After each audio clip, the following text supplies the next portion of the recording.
Hello সবাইকে, মালয়েশিয়ার লাংকয়ের নতুন আরেকটি ব্লগে সবাইকে অনেক অনেক স্বাগতম। লাংকয়েতে এর আগে অনেক ভিডিও বানিয়েছি, তো লাংকয় সম্পর্কে একটু বলি। লাংকয় মূলত কিন্তু একটি দ্বীপপুঞ্জ। এখানে প্রায় ৯৯টার মতো দ্বীপ আছে, তার মধ্যে একটি দ্বীপপুঞ্জ হলো লাংকয়। এই লাংকয়তে আসলে আমরা অনেক কিছু ঘুরে দেখার মতো, এখানে অনেক আইকনিক প্লেস আছে। তো আমি হলো এর আগে ইগল নেস্ট ঘুরে দেখেছি, আর এখন যাচ্ছি হলো স্কাই ব্রিজে। তার আগে একটু ছবিটা নিয়ে নেই। এখান থেকে আমাদের পিকচার তুলেছে আর এরকম একটা সুন্দর ফ্রেমে দিয়ে দিল। এখানে অনেক প্রাইজের ছিল, 40 রিঙ্গিত থেকে শুরু, 40, 50, 60 রিঙ্গিত। তো আমরা এই ফটো ফ্রেমটা নিয়েছি হলো 50 রিঙ্গিত দিয়ে, মানে বাংলাদেশে 1500 টাকা। তো এবার আমরা কিন্তু আবার একটা ক্যাবল কারে উঠে পড়লাম। এখান থেকে একটু পরপরই ক্যাবল কার একটার পর একটা আসতেই থাকে, যাচ্ছে আসছে। এখানে মূলত দুইটা ভিউ পয়েন্ট আছে। একটা তো ইগল নেক্সট, ওখানে ঘুরে দেখে এসেছি। ইগল নেক্সটের ভিডিও না দেখে থাকলে আমার এর আগের ভিডিও দেখে আসতে পারেন। আর এখন আবার আরেকটা ক্যাবল কারে করে আমরা যাচ্ছি হলো স্কাই ব্রিজে। আর আমাদের কিন্তু আর কোনো টিকিট করতে হবে না। আমরা শুরুতেই যে 85 রিঙ্গিত দিয়ে একবার টিকিট করে নিয়েছি, এটার ভিতরে আমরা দুইটা ভিউ পয়েন্ট দেখে আবার ব্যাক করার পুরোটা মিলে 85 রিঙ্গিত। তো ওই যে দূরে কিন্তু দেখা যাচ্ছে স্কাই ব্রিজ। আমাদের অনেক দিনের ইচ্ছে ছিল, মানে লাংকয়তে আসা মানেই মানুষ কিন্তু সবার আগে যেটা মাথায় আসে স্কাই ব্রিজ। স্কাই ব্রিজ দেখতে আসে না এমন কোনো মানুষ নেই। এরপর ক্যাবল কার থেকে নামার পরে দেখলাম যে এখানে আবারও একটা টিকিট করতে হবে। স্কাই গ্লিড থেকে আমরা টিকিট করে নিলাম। এখানে পার পারসন টিকিট প্রাইস পড়েছে 11 রিঙ্গিত। হাতে একটা ব্যান্ড পরিয়ে দিয়েছে, এটাকে স্ক্যান করে আমরা ভিতরে ঢুকে পড়লাম। এবং এখানে কিন্তু লম্বা একটা লাইন ছিল। স্কাই গ্লিডটা আসলে কি?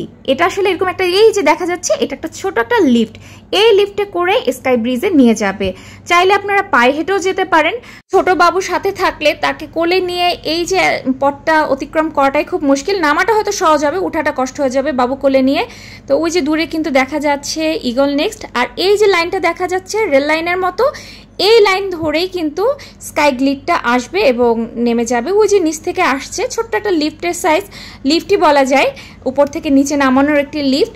এখানে মোটামুটি 10-12 জনের মতো মানুষ নেয়, যার জন্য অনেকটা লম্বা লাইন। মানে একটাই তো লিফট, এইটা স্কাই গ্লিডে এই নামা ওঠাটা অনেকটা সময় আমাদের আসলে নষ্ট হয়ে গেছে। আমরা মোটামুটি এখানে 45 থেকে 50 মিনিট পর্যন্ত ওয়েট করলাম এই স্কাই গ্লিডে ওঠার জন্য, এই ছোট্ট লিফট। আর লিফটটা না চারিপাশে আবার সুন্দর গ্লাস দিয়ে কভার করা, যার জন্য এই যে আমি যখন নামছি দেখতে দেখতে নামছি। আর ওদিক থেকে কিন্তু সিঁড়ি আছে, সিঁড়ি দিয়ে, এই সিঁড়িগুলো দিয়ে কিন্তু স্কাই ব্রিজে যাওয়া যায়। দুইভাবেই যেতে পারেন। পায়ে হেঁটে গেলে কোনো টাকা লাগবে না, আর যদি স্কাই গ্লিডে করে যান এই ছোট লিফটে, তাহলে 11 রিঙ্গিত করে পার পারসন লাগবে। তো এখান থেকে নামতে কিন্তু বেশি একটা সময় লাগে না, খুব অল্প সময়ের মধ্যে 5 মিনিটের মধ্যে চলে আসলাম। আর এই যে সাথে ছোট সিঁড়িটা, এখান থেকে যাওয়া আসা করতে পারলে তো আরও সহজ হয়ে যেত। এবং ফাইনালি চলে এসেছি স্কাই ব্রিজে।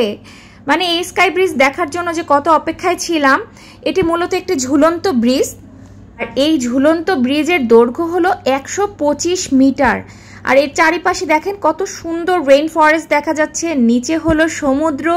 মানে সব মিলে অসাধারণ একটি পরিবেশ তৈরি হয়েছে এখানে। আর সবচেয়ে মজার বিষয় হলো এখানে কিন্তু ডন সিনেমার শুটিং হয়েছে। হ্যাঁ, শাহরুখ খানের সেই বিখ্যাত ডন সিনেমার শুটিং হয়েছিল এখানে। এখানেই শাহরুখ খান মারামারি করেছিল, এই ব্রিজ থেকে লাফ দিয়েছিল। তবে এত সুন্দর একটা প্লেসে এসে একা একা ভিডিও করতে হচ্ছে, একা একা ঘুরতে হচ্ছে। কেন জানেন? ইপসি ঘুমাচ্ছে, ওর বাবা কোলে নিয়ে অবশেষে তার কষ্ট, মানে ইপসি তো স্বাভাবিক বড় হয়ে গেছে, কতক্ষণ আর কোলে রাখা যায়। তো ওর বাবা একটু ছায়া গেছে, আমি একা একা। এখন প্রচন্ড রোদ, রোদে যেটুকু পারা যায় ব্রিজটাতে ঘুরে দেখছি। এই যে স্কাই ব্রিজের এক প্রান্ত কিন্তু এরকম রেইন ফরেস্টের সাথে একদম সংযুক্ত হয়ে গেছে। এখানে অনেক মাংকি দেখা যাচ্ছিল। এই বানর দেখে ইপসিকে ঘুম থেকে উঠিয়ে দিলাম যে মাংকি দেখো এখন বসে বসে মাংকিরা খেলা করছে। আর এখানে কিন্তু সাবধান থাকতে হবে, ব্যাগের ভিতর কোনো খাবার, পানির বোতল যাই থাকুক না কেন, ওরা কিন্তু ঠাস করে টান দিয়ে নিয়ে চলে যায়। আমাদের সামনে একটা দর্শনার্থীর দেখলাম যে হঠাৎ করে ওদের হাতে পপকর্ন ছিল, পপকর্নটা নিয়ে ওরা দিল দৌড়। মানে হঠাৎ করে কিভাবে যে ওরা আক্রমণ করে বসবে, খাবার নিয়ে যায়, এমনি মানুষের উপর আক্রমণ করে না। তবে অনেক কিউট, মানে এগুলো দেখতে খুব মজা লাগছিল। এই যে এই বড় মাংকিটা ছোট বেবি মাংকিকে কোলে নিয়ে আছে, খাচ্ছে, আমাদেরকে ওরা দেখছে, আমরা ওদেরকে দেখছি। তো অবশেষে বানর দেখিয়ে ইপসিকে ঘুম ভাঙালাম। ইপসি এখন খুব মজা পাচ্ছে বানর, কিন্তু এখন আমাদের ব্যাক করতে হবে, বেশিক্ষণ আর থাকা যাচ্ছে না, কারণ আমরা আরও 2টা স্পটে যাওয়ার আছে। এই স্কাই ব্রিজে কিন্তু প্রতিদিন হাজার হাজার দর্শনার্থী ভিড় করে, এটা আমরা লাইনে দাঁড়িয়ে থেকে বুঝেছি। তো যার জন্য ভাবলাম যে দেরি না করে লাইনে চলে যাই। তার আগে এই যে গ্লাসের ফ্রেমটাকে একটু দেখাই। ব্রিজের মাঝে মাঝে এরকম ছোট ছোট ফ্রেম আছে গ্লাসের, এটার ভিতর উঠতে তো আমার পা দিতে তাকাতেই ভয় লাগছিল। নিচে মনে হচ্ছিল এত উপর থেকে নিচে পড়ে গেলে শেষ, গ্লাস ভেঙে যদি পড়ে যায়। আমার মেয়ের কি সাহস, এখানে সুন্দর করে উঠে বসে পড়লো। অবশ্যই এখানে জুতা খুলে উঠতে হবে এটা। আর এই তো ইপসিকে কিছু পিকচারও তুলে নিলাম এখানে গ্লাসের ফ্রেমের মধ্যে। তো মেয়ে বসে দেখে তার বাবাও সাহস করে মেয়েকে নিয়ে এই ফ্রেমের উপর বসলো, যদিও আমার সাহস নেই এই কাছের ফ্রেমে বসার। তো এবার হলো আমরা আবার লাইন ধরে প্রায় 1 ঘন্টা অপেক্ষা করার পরে অবশেষে এই লিফটের দেখা পেলাম।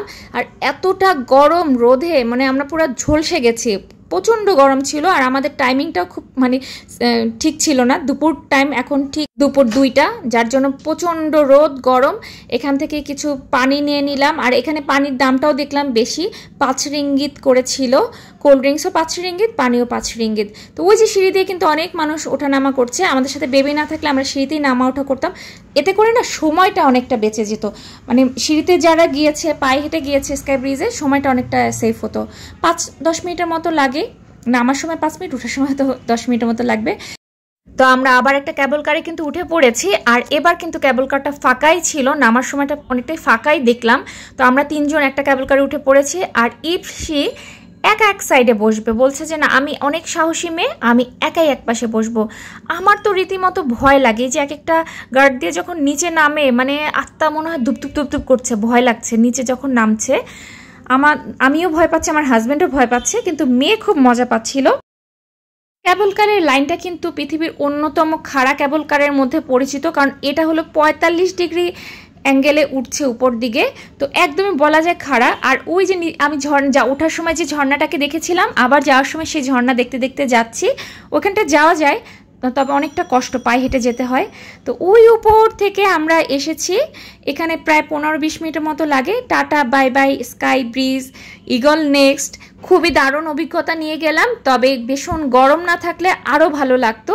আর এর নিচে কিন্তু আছে 3D আর্ট গ্যালারি, আপনারা চাইলে কিন্তু একসাথে প্যাকেজ করে টিকিটটা নিতে পারেন। তো এখানে আমরা আর গেলাম না 3D আর্ট গ্যালারিতে, প্রচণ্ড গরম। এখান থেকে কিছু ডাবের জল নিয়ে নিলাম, ডাবের পানি খেয়ে একটু ঠান্ডা হব। আর মেয়ে এখান থেকে কিছু পিঠা কিনলো, নিজের হাত দিয়ে টাকা দিয়ে কিনছিল। তো এখানে আমাদের অনেক সময় অপেক্ষা করতে হলো, ড্রাইভার আসতে অনেকটা সময় লাগলো। গাড়ি আসার পরে তারা বললাম যে আমাদের আগে কোথাও খাবারের দোকানে নিয়ে যান। আমাদেরকে ড্রাইভার ভাই এই দিল্লি প্যালেসে নিয়ে আসলো, বললো যে এখানে ইন্ডিয়ান খাবার অনেক ভালো পাওয়া যাবে। তো আমরা এসে প্রথমেই খাবার অর্ডার দিয়ে দিলাম, কারণ এখন বিকেল 4টা-5টার মতো বাজে। মানে আমরা এই বাচ্চা নিয়ে এখনও খাওয়া দাওয়া হয়নি, শুধু কোল্ড ড্রিঙ্কস আর পানি খেয়েছে। তো এখান থেকে আমরা হলো বাটার চিকেন নিয়ে নিলাম 30 রিঙ্গিত, সাথে স্টিম রাইস নিয়ে নিলাম। আর নিয়েছি হলো একটা মিক্সড ভেজিটেবল, যেটা ছিল 85 রিঙ্গিত। ভেজিটেবলের দামটা একটু বেশি মনে হলো। এখানে এই যে বাটার নান ছিল, একটু নান নিলেও ভালো হতো বাটার চিকেনের সাথে। তো আমাদের খাবার মোটামুটি আধা ঘন্টার মধ্যে সার্ভ করে দিল, এই যে butter chicken, vegetable, steam rice. তো ইপসির জন্যই ভাত নিলাম। আর সারাদিন এত জার্নি করে গরমে রোদে মনে হলো যে আমরা ভাতই খাই রুটি খাওয়ার চেয়ে। সব কিছু মোটামুটি ভালোই ছিল, খারাপ না। ইপসিকে খুব কষ্টে একটুখানি ভাত খাওয়ালাম। আসলে আমরা সবাই গরমে, আমার মেয়ের দিকে তো তাকানোই যাচ্ছে না, মেয়ে পুরো গরমে মানে সবাই কালো হয়ে গেছে, কুচকুচে কালো হয়ে গেছে। তার উপর আবার সানস্ক্রিন নিয়ে আসিনি, সানস্ক্রিন না দিয়ে সবাই পুরাই রোদে পুড়ে গেছে। তো যাওয়ার সময় বললাম যে আমরা 2টা স্পটে যাব না, আর একটাই যাই। এই যে আমরা চেনাং বিচে চলে এসেছি, এখানে একটু পান্ডা রোবট শো হচ্ছিল মিউজিকের সাথে সাথে, ওদের সাথে একটু দেখলাম। আমি একাই নেমে গেছি, ও ইপসি ওর বাবার সাথে গাড়িতে ঘুমাচ্ছে। ইপসি ঘুমিয়ে গেছে, আর ওকে কোলে নিয়ে নিয়ে আসলে ওর বাবার কষ্টই হয়ে যাবে, কারণ এই রাস্তা থেকে বিচটা একটু ভিতরে হেঁটে আসতে হবে। তো এই যে লেখা চেনাং বিচ, একা একাই নিজের কিছু ভিডিও পিকচার সব একাই করে নিচ্ছি। এই হলো লাংকয়ের খুবই জনপ্রিয় চেনাং বিচ। বিচটা না এসে মনে হলো খুব মানে নিরিবিলি, হই হুল্লোড় কম। যেমন আমরা পাতায়া বা ফুকেটে দেখি না অনেক হই হুল্লোড় থাকে, এখানে একটু নিরিবিলি, মানুষ নিজেদের মতো সানবার্ন করছে। কিছু মানে সাউন্ডটা যেটুকু শোনা যাচ্ছে স্পিড বোর্ডের সাউন্ডগুলো, বিভিন্ন মানুষ অ্যাক্টিভিটি করছে রাইডে। তো ভালোই লাগছে। সমুদ্র তো আমার বরাবরই খুবই ভালো লাগে।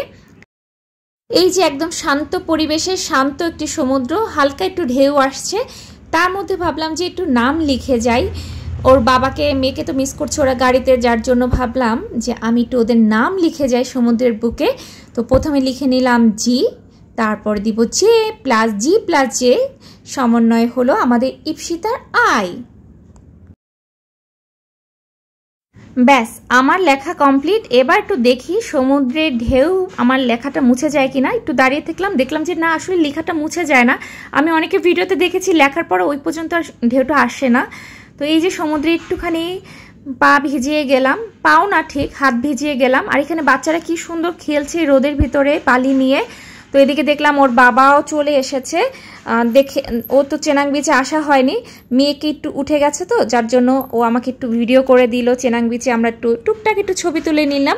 হঠাৎ আকাশের দিকে দেখলাম একটা হেলিকপ্টারের মতো চলছে প্যারাশুট দিয়ে।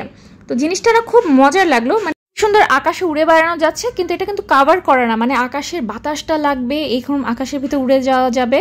তো এই জিনিসটা দেখাই হয়নি প্যাকেজটা কোথায় আছে, কারণ আমাদের হাতে তেমন একটা সময় নেই। তবে খুব ভালো লেগেছে, আর কখনো আসলে হয়তো একটাই উঠবো, এরকম খোলা আকাশে উড়ে বেড়াবো। তো এবার হলো আমাদের হোটেলে যাবার পালা। তো আজকের ব্লগটা এই পর্যন্তই। ভালো লেগে থাকলে প্লিজ একটু লাইক শেয়ার করে দিবেন।